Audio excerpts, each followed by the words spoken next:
The Unrelating podcasts are meant to be for education and entertainment. They don't constitute a service or advice. For personal struggles, please reach out to a medical or mental health professional.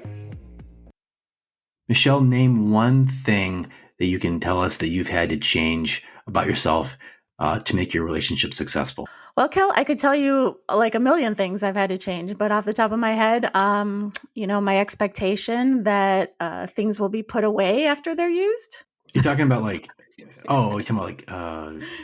kitchen appliances, or what you? Yeah, like, I don't know, a cereal box that gets opened, or the milk, or, a cupboard. I think you can relate. There's always a bunch of quirks in a relationship, and you can either, I think we've talked about this on other shows, you can either make that a deal breaker or you have to decide to accept it. But it works both ways, right? And I think that's what we're going to talk about today, is that you also have things that you do in relationships that might be deal breakers, or that you have an opportunity to adjust for the sake of the relationship. And whether or not you're willing to do that, to say, yeah, there's things I can change about myself here, can make or break the health of your relationship. I've had to learn to close the kitchen cabinets, or I would get yelled at. Yep. And I know we're talking about simple things like that, but those add up. Those are like little moments. We get annoyed with each other. And it's okay not to like everything about your partner.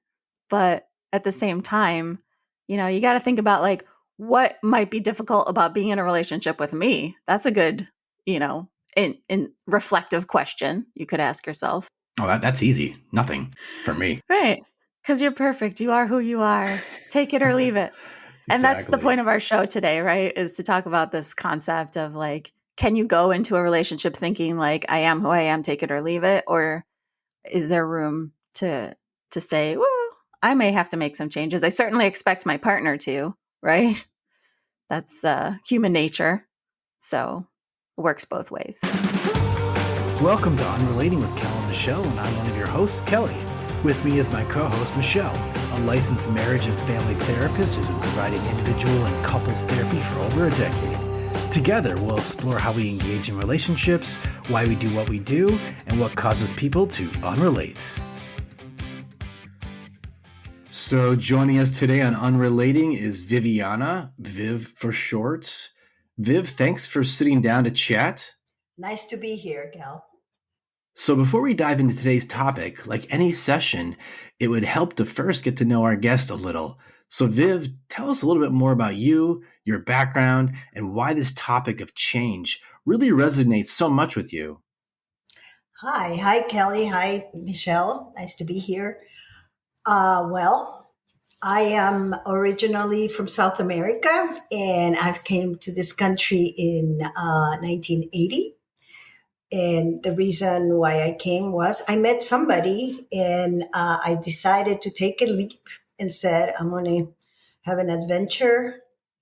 I decided to come here and said, if things don't go well, at least I'll learn some English. And so I decided to take the leap of that adventure and came to Chicago, where it was really cold and really different. And a lot of the cultural issues were really heavy in that relationship I was in. But however, after 4 months, my partner, he wanted to get married, and he insisted on getting married and wanted to get married. And I really wasn't that sure. And I wasn't that sure because it wasn't choosing him only, it was choosing the country, the specific way of life.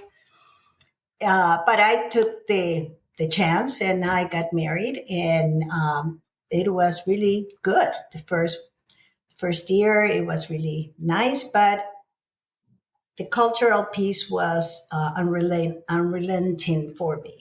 I remember when I decided, okay, I'll get married, was, okay, if anything, I'm 27, one doesn't fall in love at 27. I like this guy, and he's really a nice person, and he really adores me. And so, okay, eventually I'll grow into this. Big mistake, because when I was ready and turning 30, I decided, no, this wasn't going to, it wasn't going to last. And I remember him talking about having kids. And I said, I don't want to be a single mom, because I knew this wasn't going to, it wasn't. Maybe I should have waited and hang in there and understand, which I did much later, that things take time. You build your history together with people. Mm-hmm. But I couldn't take it, because it was also the cultural piece and having to adapt to so many things. And I did start working, and that helped, but it was also in that suburban part until I went into an organization, a not-for-profit organization in the city. And suddenly I said, oh, Chicago is not the suburbs. There's dirt and there's sidewalks and there's people and people talk politics. And then So it's closer to what you know, what you knew. Closer what I knew. And so I said I couldn't take it anymore. And so decided to move on. Mm. And, you know what, though? I'm stuck on something you said, and I'm so fascinated by it. You said you were 27, and when you're 27, you don't fall in love. Is that something you felt at 27? Or, because when we're younger, when we're teenagers, early 20s, you fall madly in love and you think that's the person you'll be with your whole life. So is this in hindsight you're saying, oh, when you're young, you think it's love, but it isn't really? No. At the time, I felt that way. I said, maybe I just want too much. Maybe, because I had fallen in love, or what I thought was that, and when I had different relationships. And different relationships. And I thought, well, maybe being mature means you really jump into this and stop fleeing from the relationship. It's nice to be adored, loved, and, contained and taken care of. But I had not realized the cultural pieces there and how the importance of that. Of course, later on, I realized it takes people, immigrants, at least, and I had a colleague with whom I used to talk about this. It takes at least 7 years. The first 7 years, you want to go back. And then you suddenly realize why, that it's so hard. And then you become, you're neither from here nor there. And, but I didn't know that at the time. And I don't know. I sometimes wonder if I would have met him after being here, settled, understanding this culture, what would have happened, And he was American? He was American? I'm Jewish, and he was an American Jewish guy.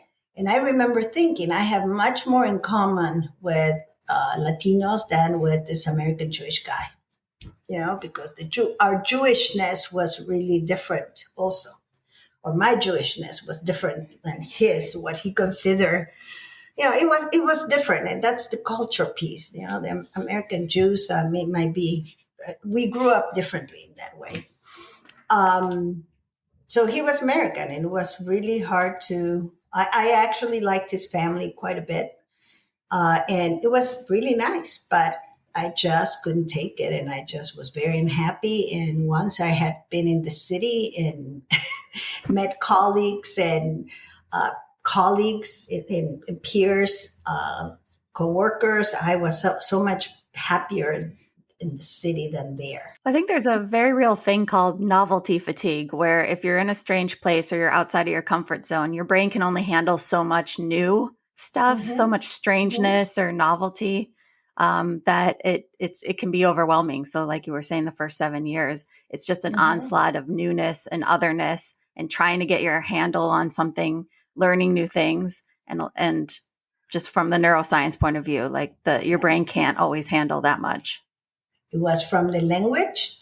I remember taking English classes and dealing with the struggle of expressing myself. And also, I hadn't really driven a car much in my country, and so suddenly having to drive the car, and because you couldn't walk in the sidewalks, and so then I started working. After 4 months, I was able to start working, and just having to deal with that. It's a different, the differentness that you're talking, Michelle. It was a lot to handle. You moved to America. You you get married early, then later get divorced. After that, did you eventually remarry, or did you date after that, or have other relationships?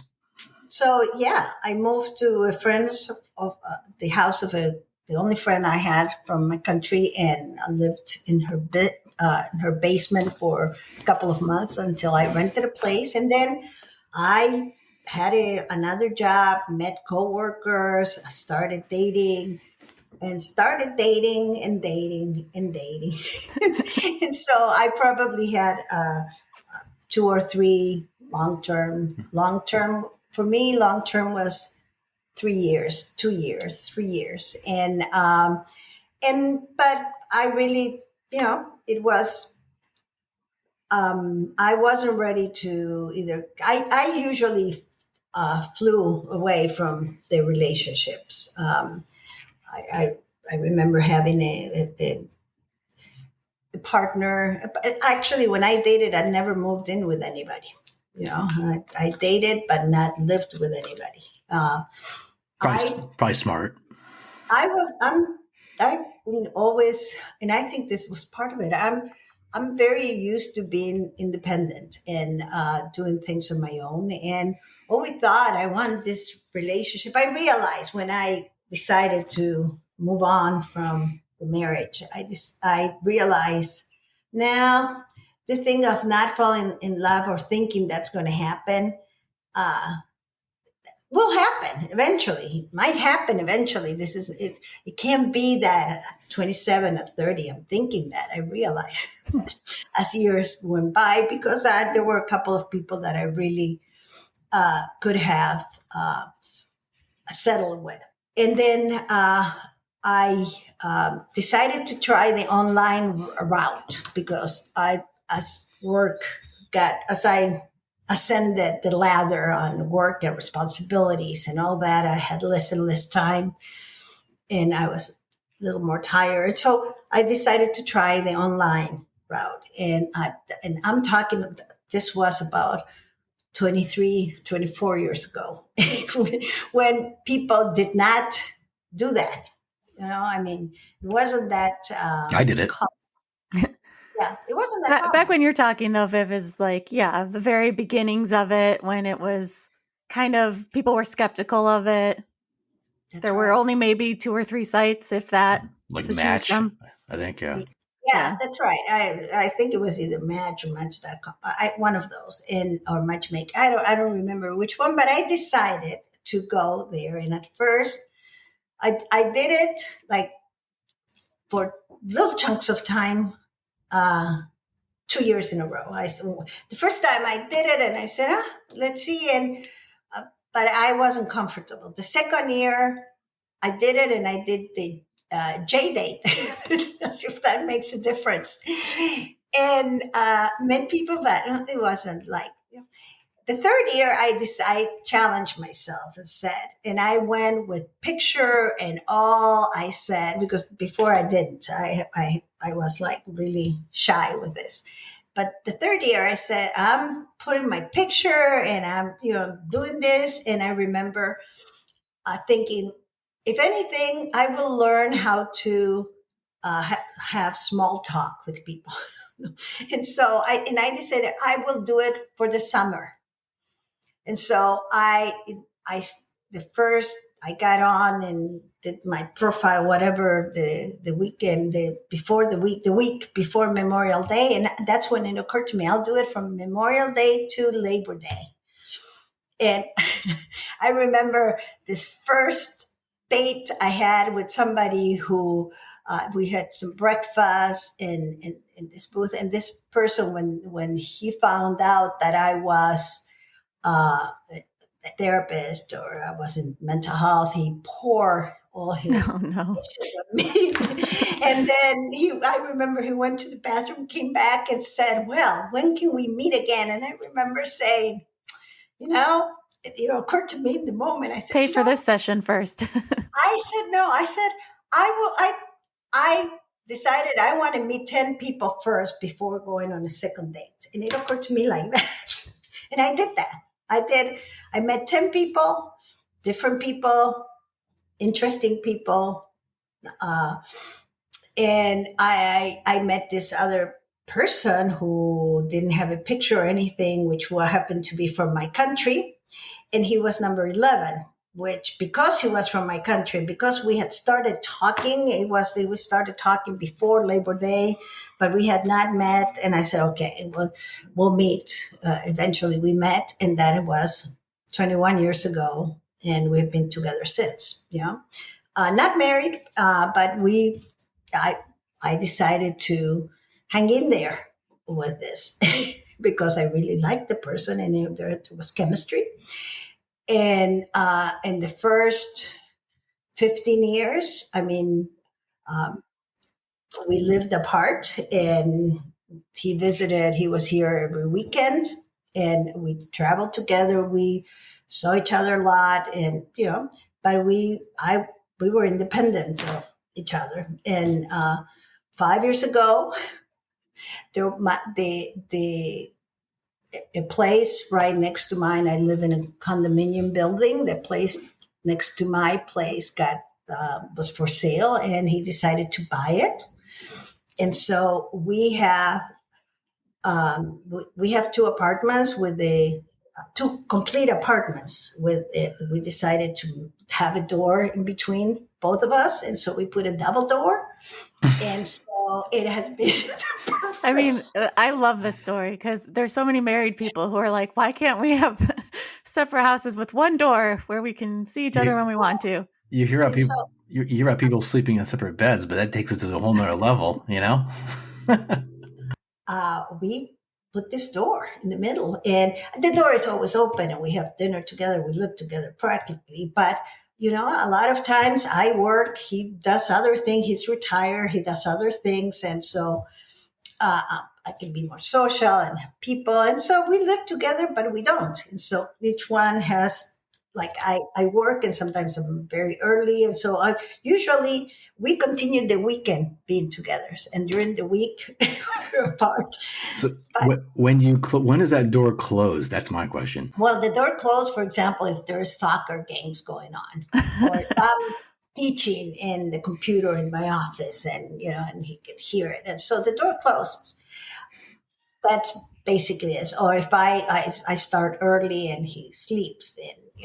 Oh, But no, the door is usually open. But the other thing is that he sees his programs. I watch my series. He watches his soccer or his series, and However, I do think that people, when you keep these parallel lines, even the good thing is that we don't have to be in the winter driving or looking for parking, and we're both here, which is nice. We can be, that's a big thing.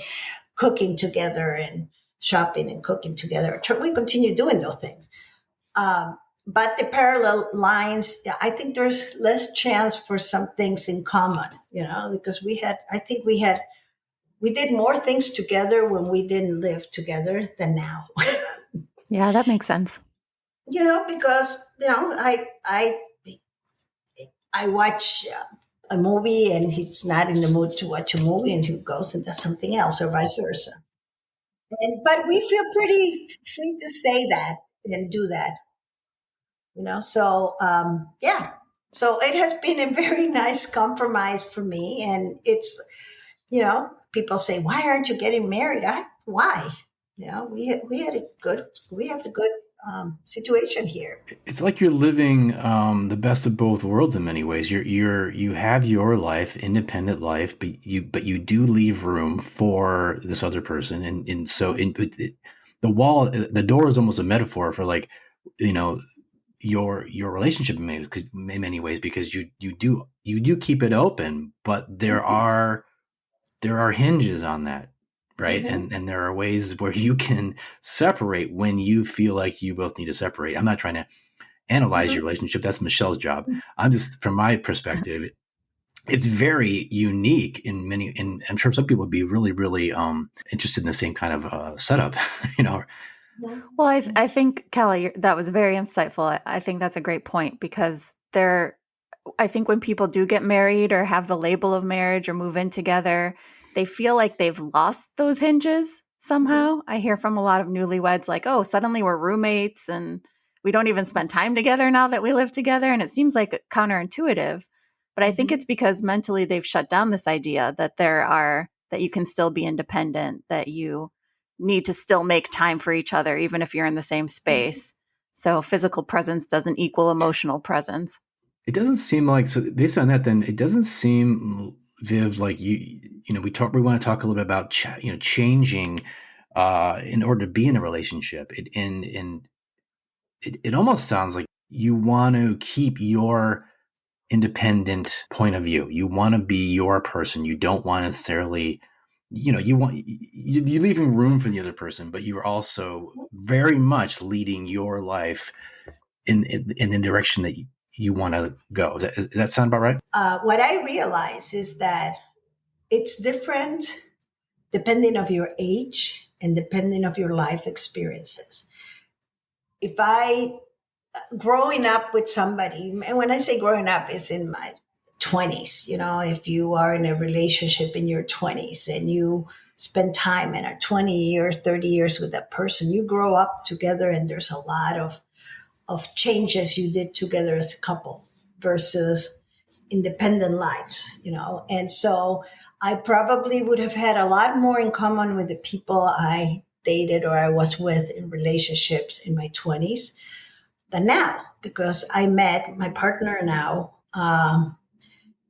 20 years ago, and I'm in my 40s, and I had a life, or I had 20 years of being on my own and learning my things and having my quirks, and so did he.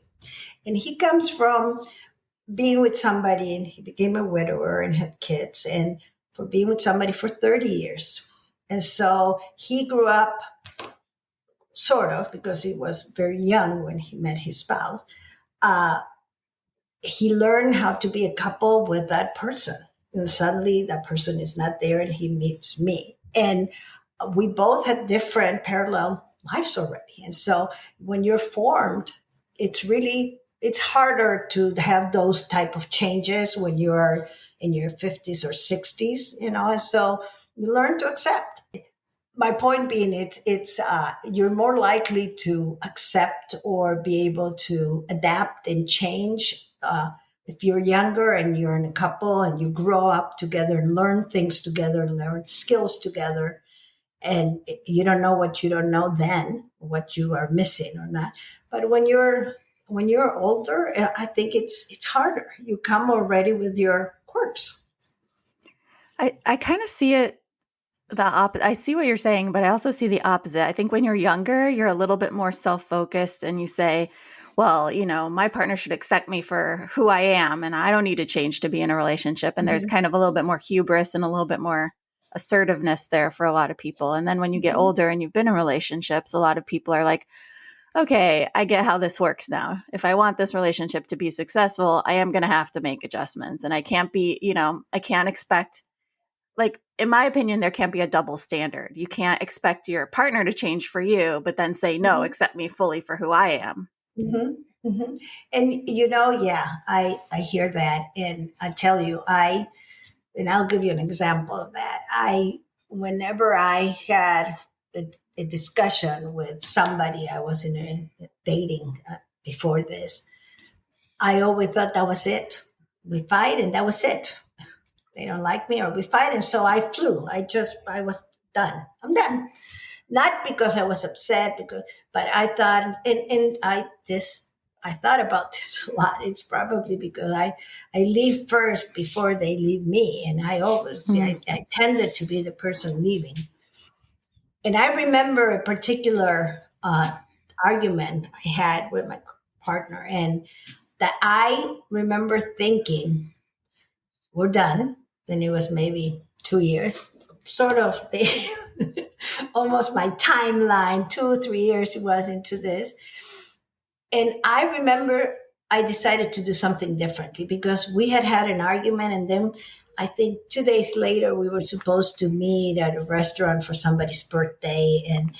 And I remember thinking, I'm going to go. It wasn't my friend. It was somebody from his family, his friend. And I said, I'm going to go regardless. I'm going to ignore the fight.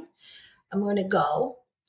And that was something different I did. And it was, yeah. And then we continue. We talked about it. We come down. And so I learned that every fight wasn't the end, or every argument wasn't the end. And, I learned to take it differently. And that was my own growth there. But it's not that I think I'm not going to adapt or adjust. I just think that I compromise easier in an easier way, I think.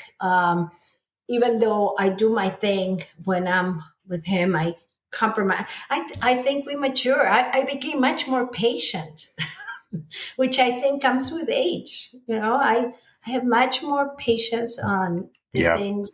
I feel much more mature emotionally. And so I feel the same way.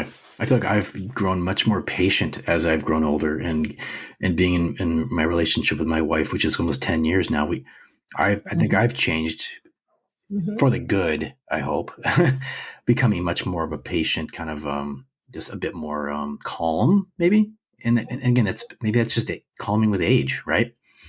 You come with age. Yeah. And with comfort and with safety and with love. So if you're in a relationship where you feel that security and it's maintained and you feel stability within it, you're more likely to see the we instead of the me. And I know that's a cheesy Mhm. way of putting it, but the idea that, I'm more patient because, I know that we're working through something or this Mhm. is something that affects both of us. I used to process things to death and talk to the partners to death. I don't talk anymore about the things. I've simplified. I mean, yeah, we talk less, and I can't believe that I'm saying that, but we talk less. I talk more with colleagues and in my everyday work, but we don't process a lot of things, and which I don't know if it's good or bad. We just don't. We know. I think I know what he might not like, and try to adapt to that. But on the other hand, I say I'm I'm all for the things. I just want to enjoy the time and the things I do. And so I do think I I used to say, and I still say, I don't think people change. And you to be in a relationship, you just need to um, learn learn about the other person and see how comfortable you are with accepting. And if you're not, don't be in that relationship. I don't know that people necessarily change. And if they do, it's circumstances and life makes you change with things. Like the pandemic, for example, made people rethink life and rethink their priorities. It's life made them see things differently, let's say. But it wasn't the partner saying that. I always think it's interesting where you hear about people thinking they can change their partner. Like they know going in there's issues. You hear about this all the time, and they know they can change them. They just know it. And then they get married and they have kids and they continue to have these issues, and the change doesn't, that whatever that change that they're hoping to have doesn't happen. And right, and it seems like that's happens quite a bit in the relationships that oftentimes don't last because there wasn't that change that they're maybe hoping for. I mean, you can give a million examples, right? I mean, if somebody who's I don't know, a drinker or something, and they're hoping they can change them, and but Right. it's well, that's probably a bad example because it's a disease. But maybe they're a sports addict. I don't know, just sticking out. Well, I But think it's like, you're focused on the wrong person at that point. And I Right. saw this quote. I honestly don't know who to attribute it to, so my apologies. But it was saying, I used to say, I will, I will take care of you, and you will take care of me. But then I changed to, I will take care of myself for you, and you can take care of yourself for me. And I always think of that because your focus needs to be on how you are contributing to the relationship in positive and negative ways. And That's right. it's kind of an untenable premise to say, like, you shouldn't expect your partner to change, but you should expect yourself to make some changes to have a healthy relationship, but I stick to it. I still think that's the mentality to go into a relationship with. Because if both people go into a relationship with a mentality like, I don't need to change, take it or leave it, I am who I am, I don't think those relationships work out. I'm thinking, as you're saying that, I'm thinking about Eric Fromm, who said, and which had guided me in the latest 30 years. It's not the I love you because I need you, but I need you because I love you. Yeah. And Eric Fromm said that, and I usually say I'm in my independence. I'm pretty self-sufficient. I will go the other extreme. I don't need anybody. No, it's not that. It's like I don't need you.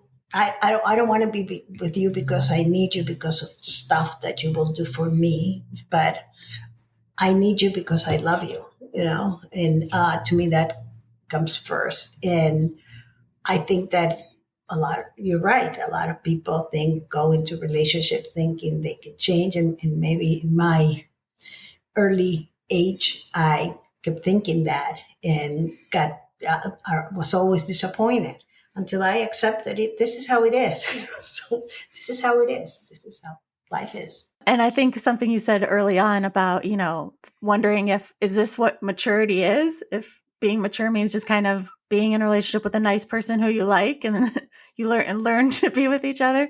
I think that's an interesting question to say, like, what is a mature relationship? And that could be a whole other topic, I suppose. But yeah. And the acceptance, right.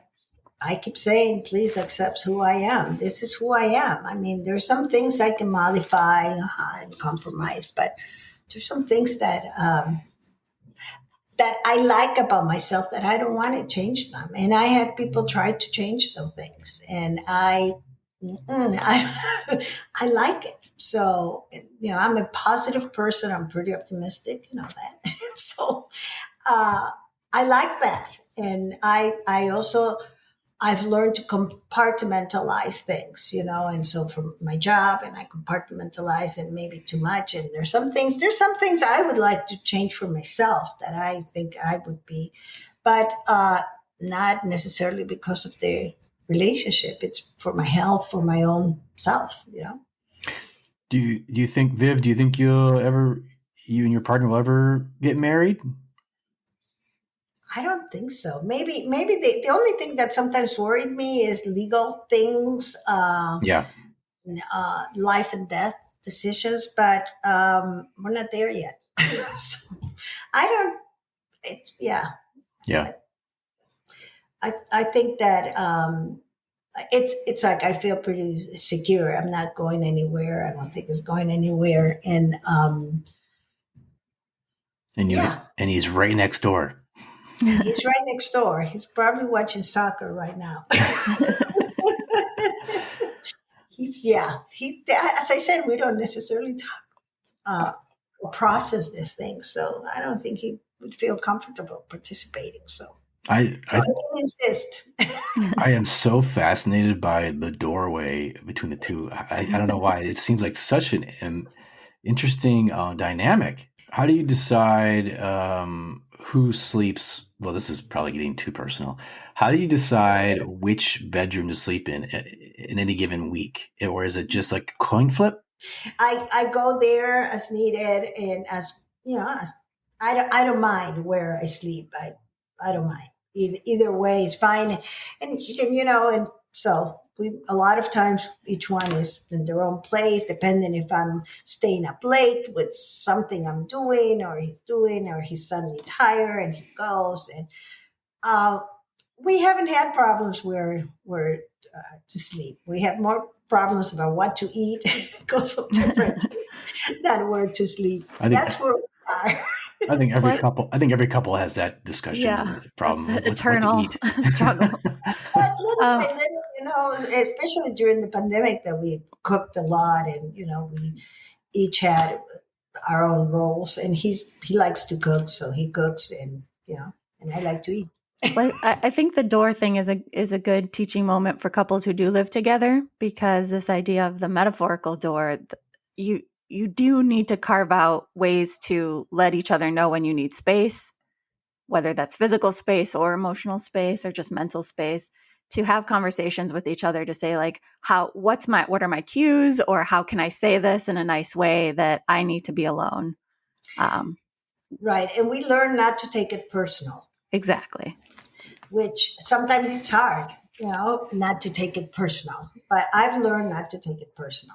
And I would have thought that him having been married for 30 years with somebody that he would want, maybe he does, and he's very good at not saying this, but um, he likes his independence too. He lived on his own for 15 years until we got together.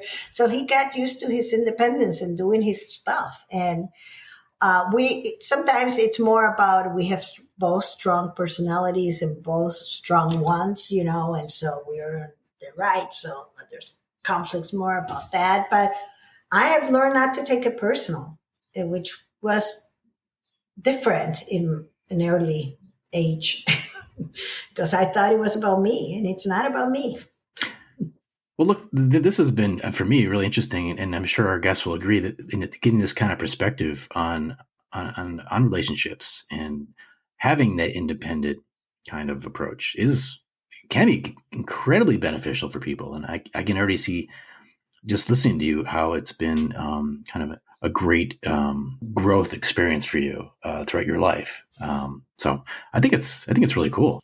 I do too. I like how we're doing this. And, I just think that it's, again, I think it's developmentally different when you start that relationship, whether you're in your 20s or 30s or in your life experience. And for me, this it fitted. I don't know that with another person, they would have had they would have wanted this because people want to be together, and and you have to have somewhat of a similar need for space and closeness, the distance closeness of relationships, and Mm-hmm. we matched that, and the independence that I feel I want, I like, it's, I don't know that with another person, they would have liked that. So I think that the younger you are, if you grow with that person and have the experiences and the history with that person, you get used to being and doing every activity with them. That's okay too. It depends of your experiences with couple, who were you with, the partners. And I have a very good friend from high school who married at 18. She's still with this guy at Wow. 70.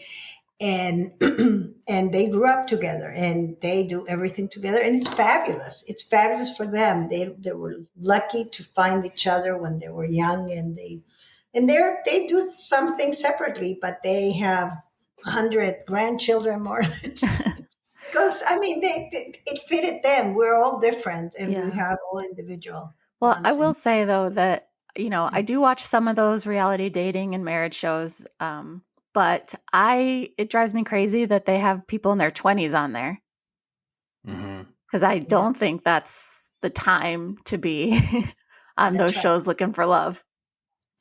right, right. You're still, yeah. Yeah, what do they Right. know? What do they? I know it's so The easy more to say as people not in our 20s anymore, to be like, the, hindsight. the older I am, the less I know, and the better I feel. With that ambivalence, so it's okay. Well, thanks, Viv. This has been really, really fascinating. I hope I think I think it's a great perspective to get. I think it's fun. It has been fun to be here with you guys. Thank you. Thank you. Thanks. So that was an interesting relationship. I mean, asking the question, do you need to change in order to be in a relationship, or can you hold on to what makes you you and be independent. Just like she was talking about parallel tracks with their lives, it's like parallel tracks with how you think about a relationship.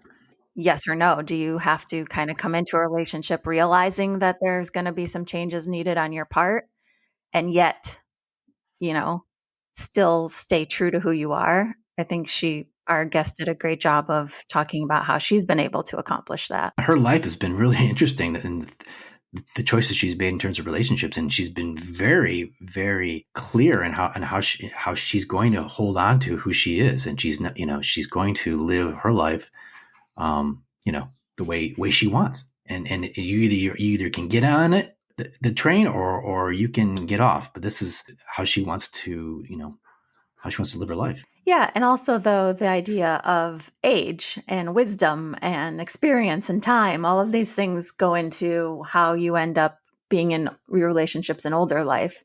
And she did say there's parts where where she compromises and makes adjustments.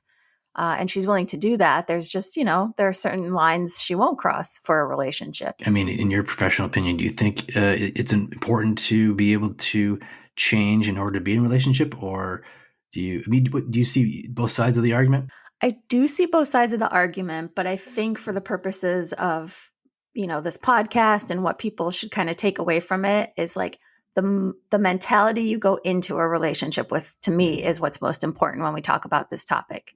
Going into a relationship, being open to the idea that you may have to make some adjustments within yourself.